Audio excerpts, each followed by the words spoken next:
Drawing is very, very immediate. I find that when I draw, there's a kind of direct route to a kind of inner life. But that said, choreographing on dancers also has the same quality.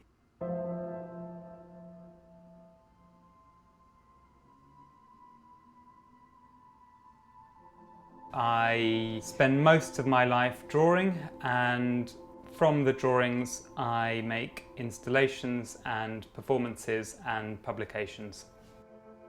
When I was on my MA course at Goldsmiths, I was producing a lot of drawings of Baroque churches, for example, and later on I was making works about 1980s architecture. I started to make installations. I started to then activate these installations. This happened around about 10 years ago now. The Baroque is a system of movement that was used in the 16th, 17th, 18th centuries to do with an ease and elegance, a way of holding the body which communicates relaxation and superiority.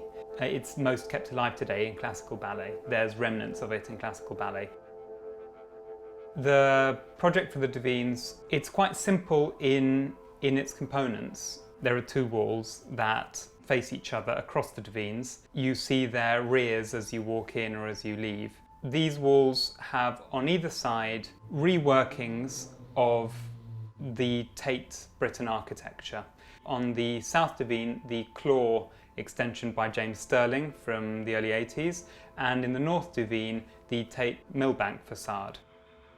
What I wanted to do with these two facades is to do an amalgamation, a kind of inaccurate amalgamation of styles that loosely evokes Tate Britain as if it were being reconstructed 500 years later.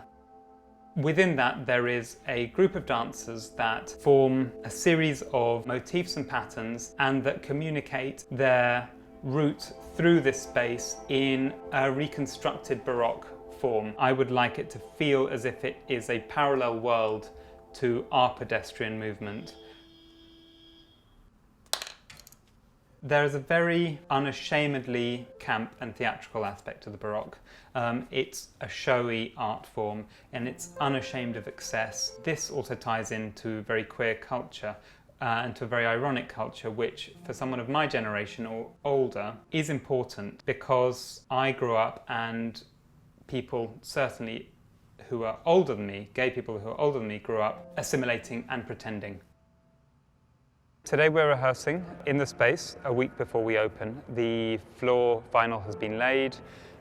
We have a large group of dancers here that are rehearsing, and we are concentrating on the opening stages of the piece. The main gist of this Baroque language is that things are more broken up and they are less technically sophisticated in a way. So the jumps are smaller, the arm gestures are smaller, but what they have instead is a lot of frill. And that is something that we're all learning how to do, and it's a lot of fun. And the dancers are picking it up, and they're bringing references from all sorts of things, from voguing, from kabuki, from lots of different things, and using them to create a vision of early dance.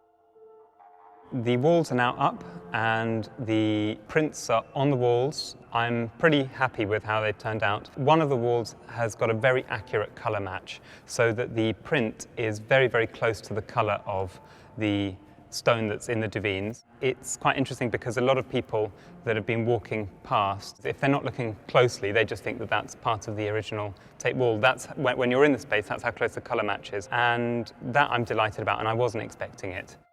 I don't know of a performance that has lasted longer with this many performers in constant work in a big museum in such a large space. It goes on for 6 months and it's every single day, all day. And it will change every day, and it will change throughout the day as the dancers go rotating, as the choreography develops, because things never stay static with these works. It's been a big effort.